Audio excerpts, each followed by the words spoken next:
Good afternoon, everyone. Today in manufacturing processes, we are going to learn the topic that is fabrication, and the weightage for this topic is 14 marks. We are going to see what are different fabrication methods one by one. First, we are going to see what is the definition.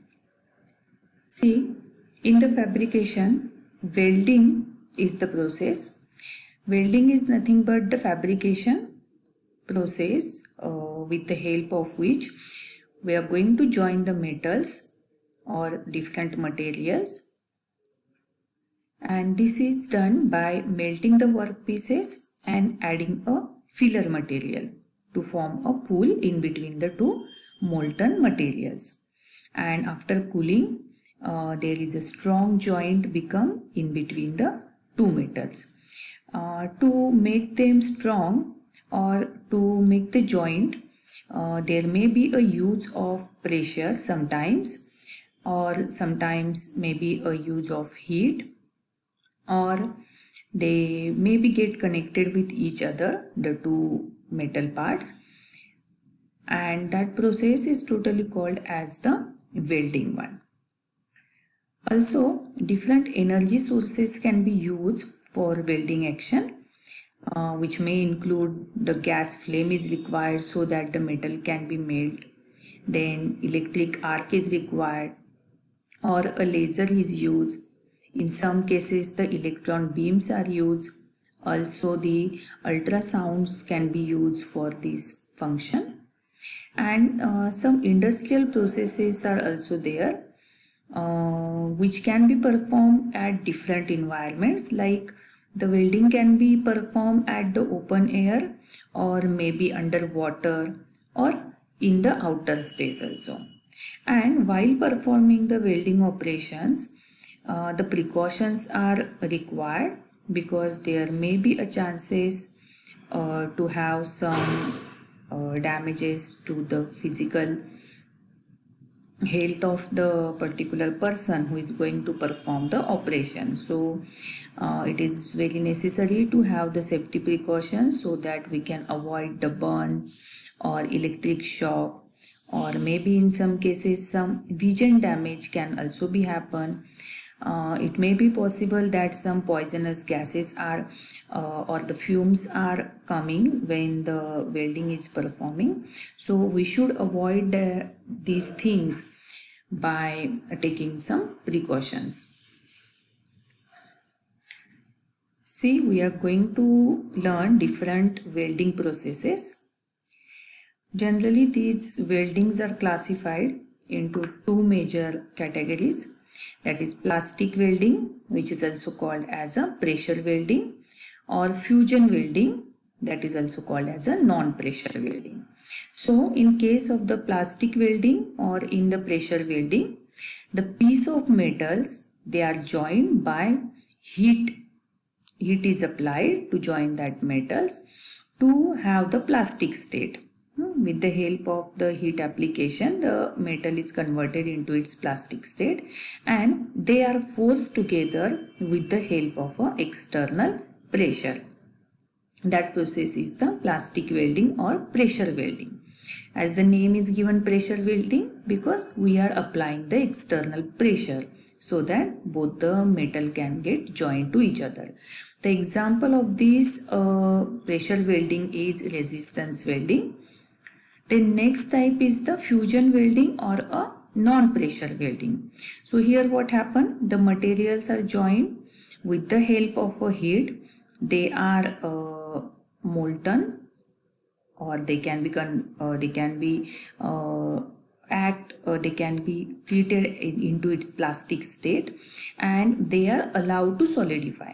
Here no pressure or no external pressure is applied so that the metals can get connected with each other. Only they are allowed to solidify, they get mixed with each other and form a joint. The example for that process are gas welding and the arc welding. The main classification of the welding is, as you can see, see the arc welding, gas welding, resistance welding, then thermite welding, solid state welding. Newer welding techniques are also there and related processes.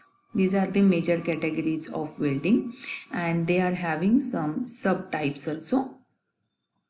So in arc welding, the carbon arc, shielded metal arc, then metal inert gas, tungsten inert gas, plasma arc, submerged arc, and electroslags are the types.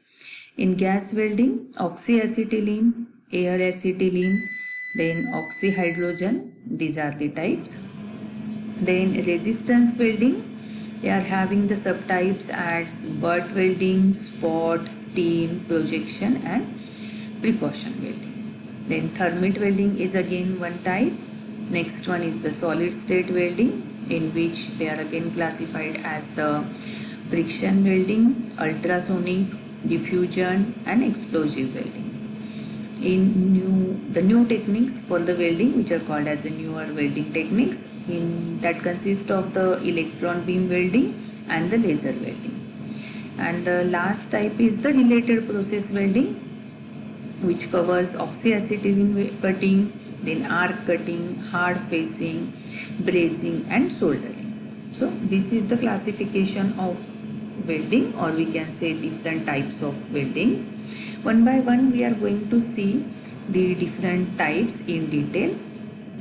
Before that, we are going to see what are the different types of the flames. As up to this we have seen to join the two metals. First, the heat should be applied so that the metals can get converted into its plastic form, and so that the flames are necessary. So there are different types of flame, which are carburizing flame, neutral flame, then oxidizing flame. So one by one we are going to see these flames also. So these flames, in carburizing flame, this type of the flames, as you can see the diagram is provided here. This type of flame is obtained by the supplying of an excess of the acetylene, and the diagram is shown for that. It is having the inner core, then an intermediate core which is whitish in the color, and also the outer cone of a bluish color, okay, which is in the diagram indicated as a blue envelope. Then next type is the neutral flame. In the neutral flame, this type of flame is obtained by supplying the equal volume of oxygen and acetylene. The diagram as you can see here, and they have two sharply defined zones. Two zones are there as you can see in the diagram. One is the inner core, which is indicated by white color, and outer one is called as the outer envelope. So these neutral flames are having the two colors, we can say. Third one is the oxidizing flame. These oxidizing flames are obtained when there is excess of oxygen, and these are similar to the neutral flame, but the inner core is less luminous and shorter. See, as you can see the diagram, the inner core is indicated with the white shape, and the outer envelope, it is small and narrow when we are going to compare it with the other flames. And most of the time these are used for welding brass and brazing operations. Okay. So these are the three flames: carbonizing flame, then neutral flame, and the oxidizing flame. they are having different uses also. So today we are going to see in this video, we have already seen what are different types of the welding processes and what are different types of the flames. In the next topic, in the next lecture, we are going to cover the different types of weldings one by one, and in detail we are going to see how these welding processes can be done. Thank you.